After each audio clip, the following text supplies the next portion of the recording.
ಶಾರದೆ ದಯ ಪಾಲಿಸು ಈ ಬಾಳನು ಬೆಳಕಾಗಿಸು ಶಾರದೆ ದಯ ಪಾಲಿಸು ಈ ಬಾಳನು ಬೆಳಕಾಗಿಸು.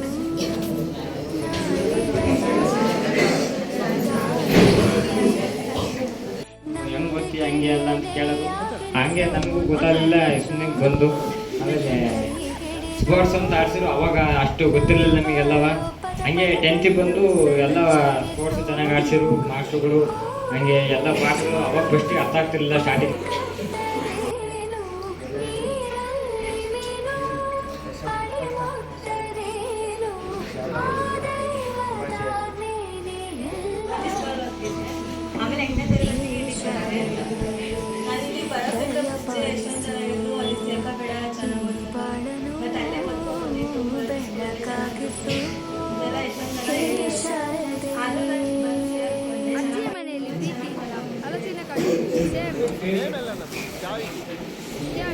ಎಲ್ಲವೂ ಮಾಡಿಕೊಟ್ಟು ನನ್ನ ರಜಾ ದಿನಗಳು ಮೋಜಿನಿಂದ ತುಂಬಿತು.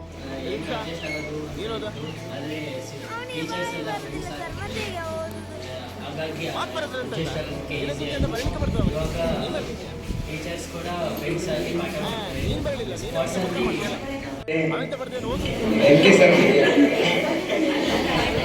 ಎಂ ಕೆ ಸರ್ ಬಗ್ಗೆ ಹೇಳ್ಬೇಕು ಅಂದರೆ ಪಾಠ ಮಾಡ್ಬೇಕಂತೂ ಯಾವಾಗಲೂ ಜೋಕು ಕಾಮಿಡಿ.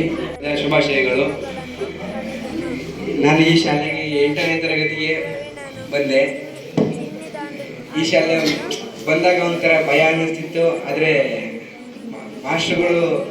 ಮಾಸ್ಟ್ರು ಮೇಡಮ್ಗಳು ಆವಾಗ ಅಡ್ಜಸ್ಟ್ ಆಗ್ತಿರ್ಲಿಲ್ಲ. 8th ಅರ್ಧಕ್ಕೆ ಬಂದಾಗ ಎಲ್ಲರೂ ಒಂಥರ ಫ್ರೆಂಡ್ಸ್ ಆದರು. ಕೆ ಎನ್ ಸರ್ ಬಗ್ಗೆ ಹೇಳಬೇಕು ಅಂದರೆ ಅವರು SP ಸರ್ ಓದೋದಕ್ಕಿಂತ ಜೀವನದ ಬಗ್ಗೆ ಜಾಸ್ತಿ ಸಿಕ್ಕಿದ್ದಾರೆ.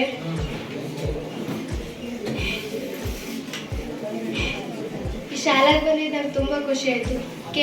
ಪ್ರಕಾಶ್ ಸರ್ ಅವರೇ, ಹಿರಿಯ ಸಹ ಶಿಕ್ಷಕರಾಗಿರ್ತಕ್ಕಂಥ NJP ಮೇಡಮ್ ಅವರೇ, ನನ್ನ ಸಹೋದ್ಯೋಗಿ ಮಿತ್ರರೇ, ಪ್ರೀತಿಯ ಮಕ್ಕಳೇ,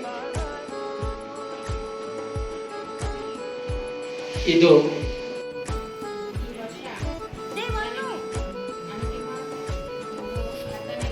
ನಾಟ್ಯ ಅನ್ನೋದು ನಾದಾಂತರಂಗ ತಾನೇ, ನಾದ ಅನ್ನೋದು ಭಾವಾಂತರಂಗನೇ, ಶಿಲೆಯಿಂದ ತಾನೇ ಕಲೆಗೆ ಮತಿ, ಕಲೆಯಿಂದ ಶಿಲೆಗೆ ಗುಂಚಾರತಿ, ಪ್ರತಿಯೊಂದರಲ್ಲೂ ಅವನಾನತಿ, ಮುಳಿಯಿಂದ ತಾನೇ ಸುಖ ಸಮ್ಮತಿ.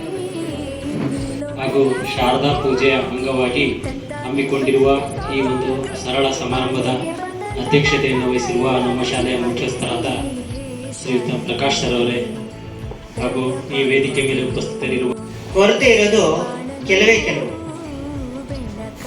ಒಂದು, ನಮ್ಮ ಹತ್ರ ಒಳ್ಳೆ ಕೇಳಿಸುವಿಕೆ ಇಲ್ಲ. ಕೇಳಿಸ್ಕೊಳ್ಳೋದ್ರಲ್ಲಿ ನಾವು ಫೇಲ್ಯೂರ್ ಆಗ್ತೀವಿ. ಇನ್ನೊಂದು, ನಮಗೆ ಶ್ರಮ ಆಗಬಾರ್ದು, ಸುಲಭವಾಗಿ ಹೇಳುವುದಿಲ್ಲ.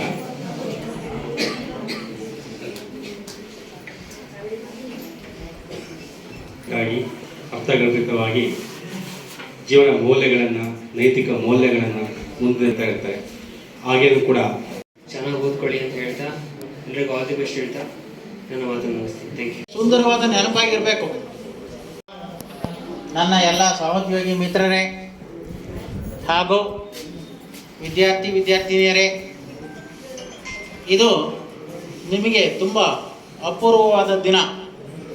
ಯಾಕೆಂದರೆ ಈ ನಮ್ಮ ಪ್ರೌಢಶಾಲೆಯಲ್ಲಿ 3 ವರ್ಷ ವ್ಯಾಸಂಗ ಮಾಡಿದ್ದೀರಾ, 3 ವರ್ಷ ಕಲ್ತಿದ್ದೀರಾ.